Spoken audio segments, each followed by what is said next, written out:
Ah, le cinéma, ses acteurs célèbres et ses chapeaux. Je suis sûr que vous pouvez reconnaître un personnage grâce à son chapeau.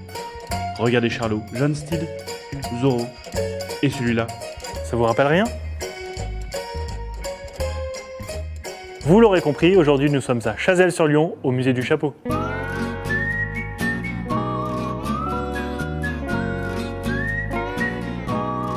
L'atelier musée du chapeau présente, comme son nom l'indique, c'est à la fois un atelier et un musée. Donc c'est un musée dans le sens où vous avez toute la présentation de la fabrication du chapeau à partir du poil de lapin. Cette machine par exemple, qui reproduit le processus de fabrication, avec un peu d'exagération bien sûr, du lapin jusqu'au chapeau de feutre. Historiquement, le feutre est arrivé à Chazelles-sur-Lyon grâce aux croisés qui avaient mis de la laine dans leurs chaussures pour plus de confort. Et les longues marches mêlées avec la transpiration des pieds a donc créé le feutre. Heureusement, aujourd'hui, les techniques ont changé.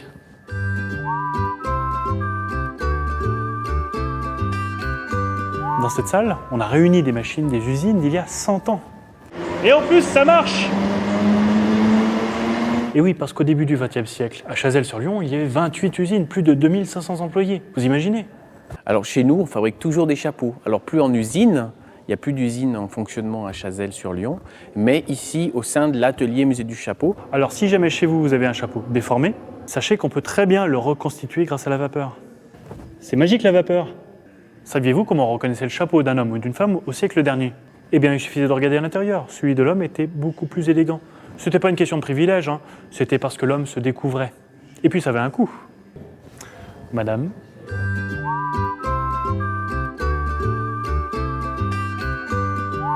Et vous avez toute ce qu'on appelle la galerie mode qui vous présente les chapeaux historiques depuis le Moyen-Âge. C'est au Moyen-Âge, à la fin du XIVe siècle, que les femmes ont vraiment commencé à mettre des chapeaux. Et comme vous pouvez le constater, c'est tout en hauteur.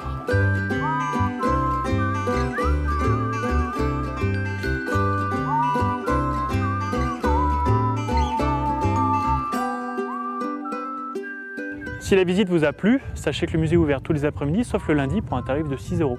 Pour plus d'informations, rendez-vous sur le site musée-du-chapeau.com.